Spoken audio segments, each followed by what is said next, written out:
जय हिंद दोस्तों। आज हम लोग लेकर आ चुके हैं आप लोग के लिए ब्लड ग्रुप यानी रक्त समूह। क्या?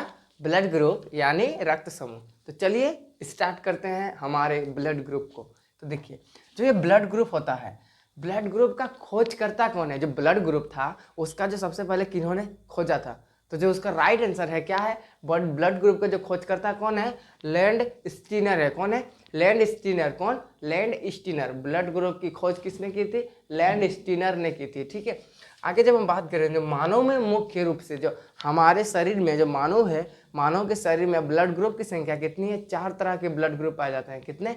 4 तरह के ब्लड ग्रुप पाए जाते हैं। आगे हम लोग बात करेंगे कौन कौन से ब्लड ग्रुप समूह होते हैं। ठीक है, तो चलिए उसके बाद हम लोग बात करते हैं। जब मानव में मुख्य रूप से 4 ब्लड ग्रुप पाए जाते हैं, जैसे कि देखिए, जो ब्लड ग्रुप है, ब्लड ग्रुप ए पाया जाता है, ब्लड ग्रुप बी पाया जाता है, ब्लड ग्रुप ए बी पाया जाता है और ब्लड ग्रुप ओ पाया जाता है। क्या क्या? देखिए, ब्लड ग्रुप 4 तरह के पाए जाते हैं। Blood group A, blood group B, blood group A B और ओ।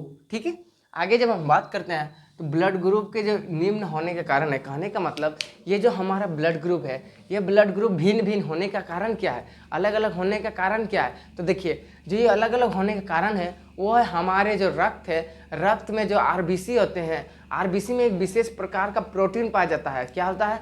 हमारे जो आरबीसी होते हैं, रेड ब्लड कार्पल्स यानी रेड ब्लड सेल भी कहते हैं, उसमें क्या होता है? एक विशेष प्रकार का प्रोटीन पाया जाता है जिसे हम लोग क्या कहते हैं? ग्लाइकोप्रोटीन कहते हैं। क्या कहते हैं? ग्लाइकोप्रोटीन। तो यह ग्लाइकोप्रोटीन क्या है?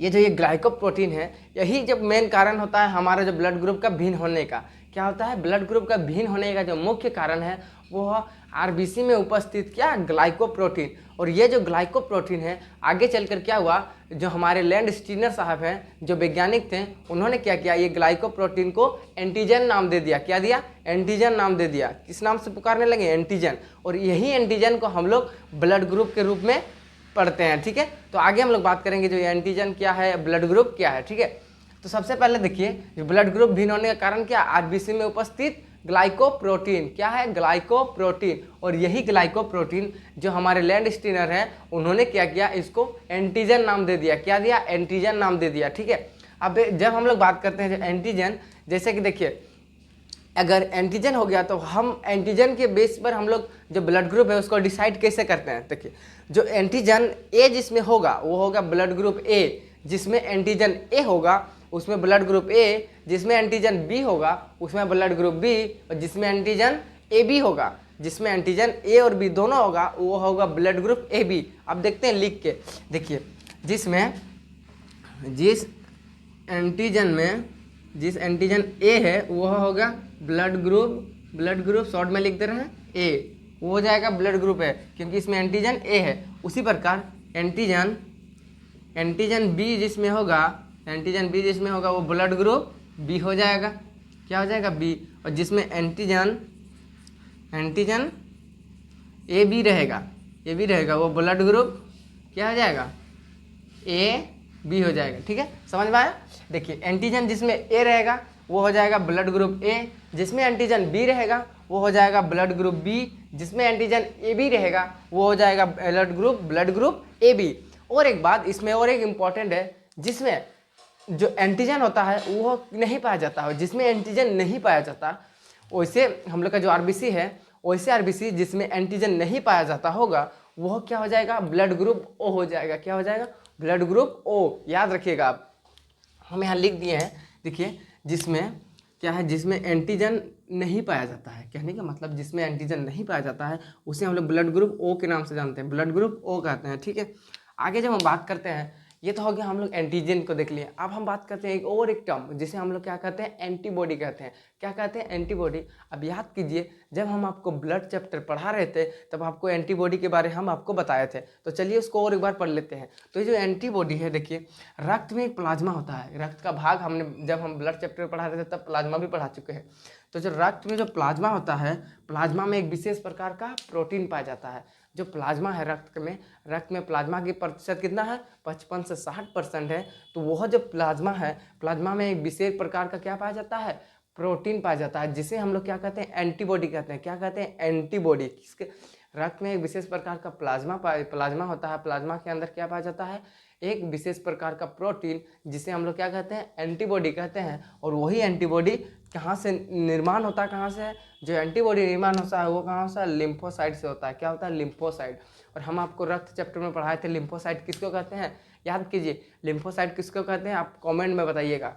तो ठीक है, हम आपको बता देते हैं, जो WBC है उसी को हम लोग क्या कहते हैं, लिम्फोसाइट कहते हैं। क्या कहते हैं, लिम्फोसाइट। WBC का एक पार्ट है लिम्फोसाइट। ठीक है, आगे बात करते हैं जो एंटीबॉडी का कार्य क्या है। देखिए एंटीबॉडी क्या करता है, हमारे शरीर में रोग प्रतिरोधक क्षमता बढ़ाता है, ह्यूमन इम्यूनी सिस्टम को इंक्रीज करता है। ठीक है, कहने का मतलब अगर हमारे शरीर में कोई भी बीमारी एंटर करता है तो उसको लड़ने में मदद कौन करता है, उस बीमारी से लड़ने में कौन मदद करता है, एंटीबॉडी ही करता है। तो जो ब्लड ग्रुप है और जो एंटीबॉडी है, इन दोनों के बीच कनेक्शन क्या है, आगे हम लोग बात करेंगे। ठीक है, आगे हम लोग बात करते हैं तब हम लोग देखते हैं जो हमारा जो ब्लड ग्रुप है, क्या है, ब्लड ग्रुप। देखिए अब मानव में जो ब्लड ग्रुप है वो किस किस होगा। अगर हमारे जो शरीर में ब्लड ग्रुप ए पाया जाता है, अगर ब्लड ग्रुप ए पाया जाएगा तो जो हमारा एंटीजन होगा, एंटीजन कहने का मतलब हमने बताया था आपको ग्लाइकोप्रोटीन, एंटीजन होगा वो क्या हो जाएगा, ए हो जाएगा और एंटीबॉडी बी हो जाएगा।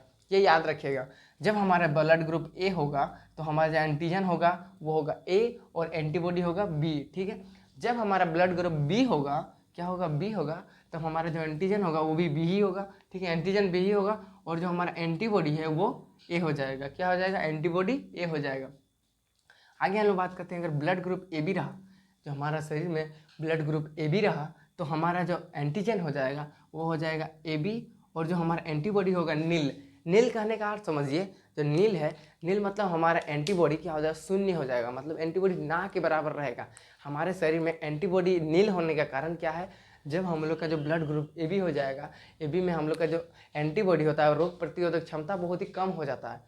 एंटीबॉडी का कार्य क्या होता है, रोग प्रतिरोधक क्षमता को बढ़ाना, और इस यही नील है, नील मतलब शून्य है। तो हमारे शरीर में क्या होता है, रोगों से लड़ने में उतना सक्षम नहीं होगा, उतना कैपेबल नहीं होगा। तो यही बोल रहा है यहाँ। ठीक है, आगे हम लोग बात करते हैं, अगर ब्लड ग्रुप ओ रहा, क्या रहा, ब्लड ग्रुप ओ, तो उसमें जो एंटीजन हो जाएगा वो नील हो जाएगा, मतलब एंटीजन ही शून्य हो जाएगा, एंटीजन शून्य होगा लेकिन जो उसका एंटीबॉडी है यानी रोग प्रतिरोधक क्षमता वो ओ हो जाएगा। तो ये जो इसमें जो जब जिसका अगर ब्लड ग्रुप ओ रहा, किसी व्यक्ति का अगर ब्लड ग्रुप ओ रहा तो उसका जो इम्यून सिस्टम है, ह्यूमन मतलब जो उसका प्रतिरोधक क्षमता है वो बहुत ही अधिक होता है, बहुत, वो उसको देखेंगे वो कम बीमार पड़ता होगा। वो किस कारण है, क्योंकि उसका ब्लड ग्रुप ओ है। ठीक है, कहीं ना कहीं जो ब्लड ग्रुप है वो भी कहीं मेजर करता है हमारे बीमारी से बीमार ना होने के कारण। ठीक है, आगे जब हम बात करते हैं, आगे हमारा एक टर्म आता है RH फैक्टर। क्या है, इसे हम लोग देखते हैं। RH फैक्टर क्या है, देखिए जो इसकी खोज करता है वह कौन है, लैंड स्टीनर और विनर है। कौन है, लैंड स्टीनर और विनर। कब करते हैं, देखिए खोज 1940 ईस्वी में करते हैं। कब करते हैं, 1940 ईस्वी में करते हैं। और ये जो RH फैक्टर है यह एक विशेष प्रकार का क्या है, एंटीजन है। क्या है, विशेष प्रकार का एंटीजन है। आज जो हमारा RH फैक्टर है यह एक विशेष प्रकार का एंटीजन है। क्या है, एंटीजन। और यही एंटीजन क्या होता है, जिसमें इरिसेस नामक बंदर पर देखा गया, जो एक विशेष प्रकार का एंटीजन है। और यह एंटीजन को किसके थ्रू देखा गया, एक विशेष प्रकार का बंदर मॉन्की जिसे कहते हैं, घर में नहीं कहते, घर जो आते रहते हैं बंदर सब, वही बंदर पर देखा गया, जिस बंदर का नाम क्या था, रिसेस बंदर। तो उसी रिसेस बंदर के नाम पर ये जो हमारा ब्लड ग्रुप में RH फैक्टर पड़ा, उसी बंदर के नाम पर पड़ा। और उस बंदर के अंदर क्या था, एक विशेष प्रकार का एंटीजन था। क्या था, एंटीजन। ठीक है, आगे हम लोग बात करते हैं। देखिए जो एंटीजन के फैक्टर में हम लोग ब्लड ग्रुप को कैसे डिसाइड करते हैं, कहने का मतलब एंटीजन ब्लड ग्रुप को किस तरह निर्धारित करता है कि यही एंटीजन के थ्रू होगा, ये RH फैक्टर के थ्रू ब्लड ग्रुप डिसाइड करेंगे। ठीक है, तो चलिए स्टार्ट करते हैं। देखिए जो RH होता है, अगर RH प्रेजेंट हो, मान के चलिए किसी ब्लड ग्रुप में RH प्रेजेंट हो, ठीक है, मान के चलिए हम लोग का ब्लड ग्रुप ए लेते हैं, इसमें RH प्रेजेंट है तो ये हो जाएगा पॉजिटिव, ए पॉजिटिव। अगर बी है, बी में RH प्रेजेंट हो, प्रेजेंट मतलब रहेगा, उपस्थित रहेगा, तो उसमें क्या हो जाएगा, बी पॉजिटिव हो जाएगा, क्योंकि हम यहाँ लिख दिए हैं। अगर RH प्रेजेंट होगा तो वो पॉजिटिव में आ जाएगा, जैसे ही O लिख दिए तो O भी पॉजिटिव हो जाएगा, फिर AB लिख दिए, AB क्या हो जाएगा, पॉजिटिव हो जाएगा। याद है आपको, क्लियर हुआ। देखिए अगर RH यानी रिजेस फैक्टर अगर किसी भी ब्लड ग्रुप में RH फैक्टर प्रेजेंट रहा, उपस्थित रहा, उसमें पाया गया, तो वो क्या हो जाएगा, पॉजिटिव के अंदर आ जाएगा। ठीक है, आगे अगर हम बात करें, अगर RH फैक्टर अगर उसमें एब्सेंट रहा, एब्सेंट मतलब उसमें नहीं रहेगा, नहीं पाया जाएगा, तो उसमें जो होगा वो होगा नेगेटिव। नेगेटिव। एग्जाम्पल देखते हैं, हम लोग मान के चलिए ए लिए, ब्लड ग्रुप ए, उसमें RH नहीं पाया जाता होगा, RH नहीं पाया जाता, वो क्या हो जाएगा माइनस। उसी प्रकार बी में देखते हैं, बी में नहीं पाया जाएगा minus, O minus, AB minus. समझ में आया? अगर RH प्रेजेंट रहेगा तो वो क्या हो जाएगा पॉजिटिव, RH अगर नेगेटिव रहा, अगर RH एब्सेंट रहा तो वो क्या हो जाएगा नेगेटिव। ठीक है, पॉजिटिव और नेगेटिव आपको क्लियर हो चुका होगा। अगर देखे होंगे आप लोग, नहीं बोलते हैं डॉक्टर साहब कि आपका ब्लड ग्रुप AB नेगेटिव है, A पॉजिटिव है, B पॉजिटिव है, B नेगेटिव है, A नेगेटिव, इस तरह बोलते हैं ना। तो वो किस तरह डिसाइड करते हैं? वो डिसाइड इसी फैक्टर पर करते हैं, RH फैक्टर पर करते हैं।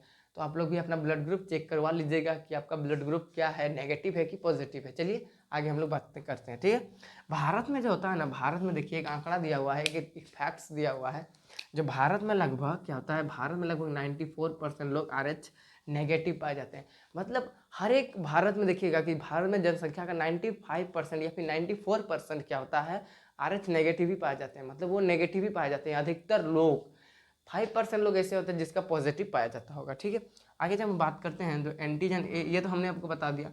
आगे हम लोग बात करेंगे अब क्या होगा हमारा एक ब्लड ग्रुप के विशेष क्या बोलते हैं फैक्टर पर। चलिए कि ट्रांसफ्यूशन ऑफ ब्लड का मतलब क्या होता है। देखिए, ब्लड को एक व्यक्ति से दूसरे व्यक्ति में ट्रांसफ़र करना, कहने का मतलब अगर हमें ब्लड की ज़रूरत है और आप हमें ब्लड देते हो, तो ये ब्लड देने की जो प्रोसेस है, इसे हम लोग क्या कहते हैं, ट्रांसफ्यूशन ऑफ ब्लड कहते हैं। क्या कहते हैं? Transfusion of blood.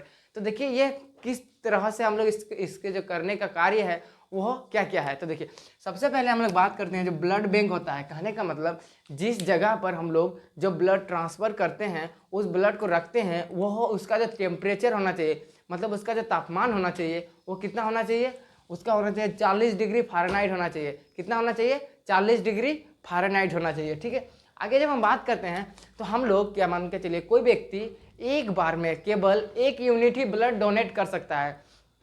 कोई व्यक्ति एक बार में केवल 1 यूनिट यानी 200 ml ही ब्लड ट्रांसफर कर सकता है, यानी दे सकता है किसी व्यक्ति को। कितना यूनिट? 1 यूनिट, और 1 यूनिट में 200 ml। ठीक है, आगे हम लोग बात करते हैं जो हम लोग का जो, देखिए अब हम बात करते हैं एक सबसे अच्छा सा टॉपिक, इंपॉर्टेंट टर्म्स है। वो देखिए क्या कहता है, RH पॉजिटिव को व्यक्ति RH नेगेटिव में दे दिया जाए। कहने का मतलब मान के चलिए ये एक व्यक्ति है राम, क्या है? राम है। अब इसका जो नेगेटिव ब्लड ग्रुप है वो है RH पॉजिटिव। क्या है? RH positive. ठीक है, RH पॉजिटिव है। और दूसरा जो व्यक्ति है वो है गोपाल है, गोपाल है। क्या है? गोपाल है। ठीक है, अब इसका जो ब्लड ग्रुप है वो है RH नेगेटिव है, RH नेगेटिव है। ठीक है, यहाँ तक क्लियर है। अब देखिए ये क्या करेगा, राम इसको ब्लड की ज़रूरत है, इसको राम इसको ब्लड देगा, राम इसको ब्लड दिया। ठीक है, ब्लड दिया, तो राम इसको जब ब्लड दिया तो इसमें क्या हो जाए, पॉजिटिव की मात्रा आ गया। इसको ब्लड दिया तो पॉजिटिव की मात्रा हो गया। तब इसमें जो होगा ना, इस व्यक्ति के अंदर क्या होगा, पहली बार में तो वो व्यक्ति कुछ नहीं होगा।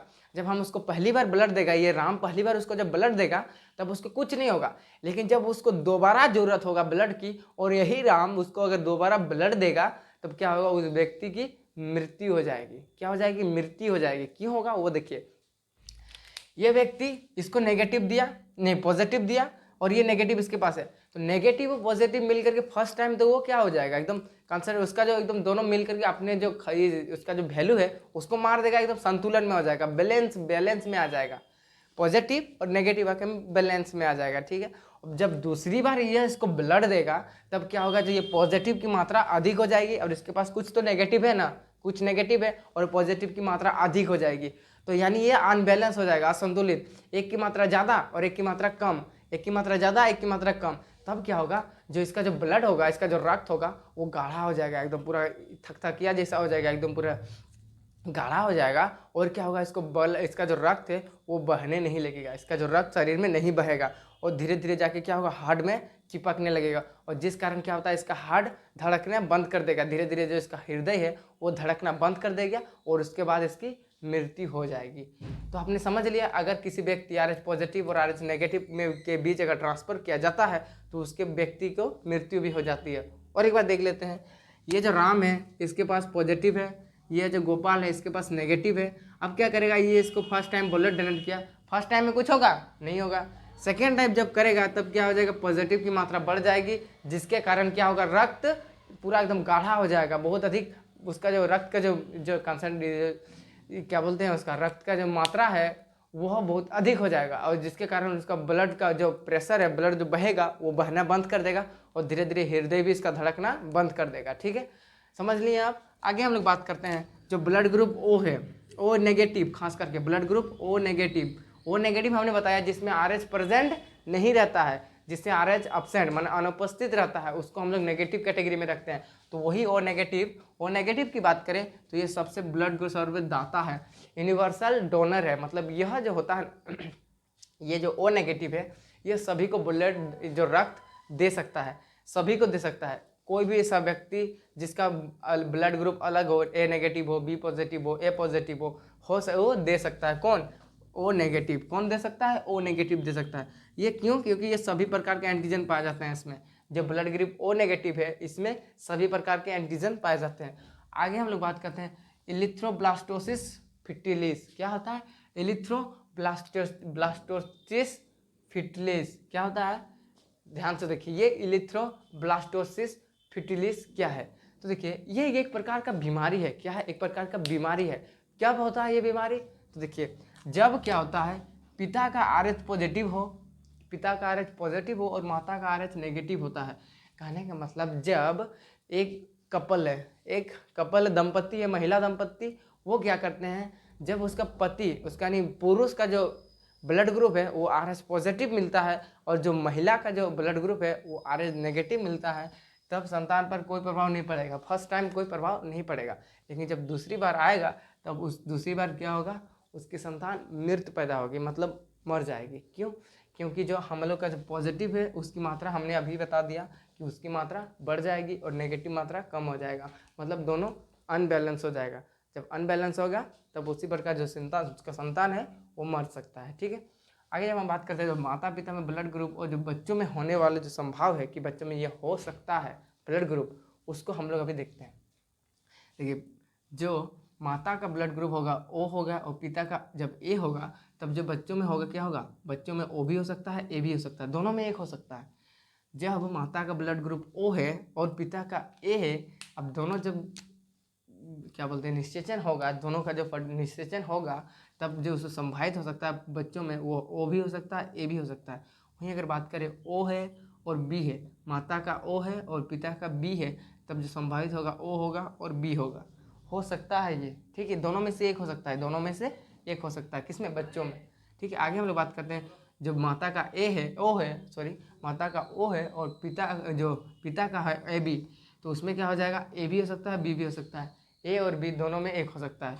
आगे हम लोग बात करते हैं जो माता का भी A है पिता का भी A है, तो क्या हो जाएगा, A हो जाएगा और O हो जाएगा। क्या हो जाएगा? A और O होगा। क्या होगा? A और O। अगर हम बात करें जो माता है उसमें B और पिता में भी B, जब दोनों का जब सेम होगा तब क्या हो जाएगा, इसमें B और इसमें O, B और O का संभावना है, B और O। ठीक है, आगे हम लोग बात करते हैं AB और AB। जब AB और AB का जो ब्लड ग्रुप का जब निषेचन होगा तब क्या होगा, A भी हो सकता है ब्लड ग्रुप, B भी हो सकता है और AB भी हो सकता है। किसके? बच्चों में। ठीक है, और एक है जो A है और B, माता में A पिता में B, तब क्या होगा, A भी हो सकता है B भी हो सकता है AB भी हो सकता है O भी हो सकता है। ये 4 तरह का ब्लड ग्रुप उस बच्चों में हो सकता है, 4 में से एक ही होगा। इस सब में जो है इसमें से एक ही हो सकता है, 2 कभी नहीं होगा। ठीक है, आगे हम लोग बात करते हैं, फिर एक बार रिवाइज कर लेते हैं इसको। जब माता में O है पिता में A है तो क्या हो जाएगा, O और A। ठीक है, जब माता में O और पिता में B तो क्या हो जाएगा, O और B। जब माता में O और पिता में AB तो क्या हो जाएगा, A एंड B। जब माता में A और पिता में भी है, दोनों में सेम होगा तो A और B। जब इसमें भी दोनों में B होगा तो B और A, और इसमें AB और AB दोनों में सेम होगा तो A B और AB। और जो A और B, जब A और B होगा तब क्या होगा, A भी हो सकता है B भी हो सकता है A B हो सकता है और O हो सकता है। ठीक है, यहाँ तक क्लियर है। आगे बात करते हैं बम्बई ब्लड ग्रुप। यह एक विशेष प्रकार का ब्लड ग्रुप है, बम्बई ब्लड ग्रुप। ये विशेष प्रकार की ब्लड ग्रुप है। इसकी खोज कब होती है? इसकी जो खोज होती है 1952 में होती है। और ये जो बम्बई ब्लड ग्रुप है यह प्रत्येक 40 लाख लोगों में एक के आदमी के पास होता है। कहने का मतलब हमारे आसपास के प्रत्येक 40 लाख लोगों में एक लोगों का ब्लड ग्रुप क्या होगा, बम्बई ब्लड ग्रुप, यानी ए, बी और ओ हो सकता है। ये एक विशेष प्रकार का ब्लड ग्रुप है जिसमें जो हमारे RH फैक्टर है, RH फैक्टर इसमें क्या क्या होगा, ब्लड ग्रुप ए भी होगा, बी भी होगा और ओ भी हो सकता है। ठीक है, आगे जब हम बात करते हैं तो ये जो बम्बई ब्लड ग्रुप का जो खोज करता है वो कौन है, जो बम्बई के डॉक्टर हैं, कौन थे, YM। कौन है, बम्बई के डॉक्टर YM। और इन्होंने क्या किया था, कब खोज किया था, 1952 में खोज किया था। कब किया था, 1952। तो आई होप दोस्तों आपको ये जो हमारा ब्लड ग्रुप चैप्टर है पूरा अच्छी तरह से क्लियर हो चुका होगा। तो मिलते हैं नेक्स्ट वीडियो में। जय हिंद।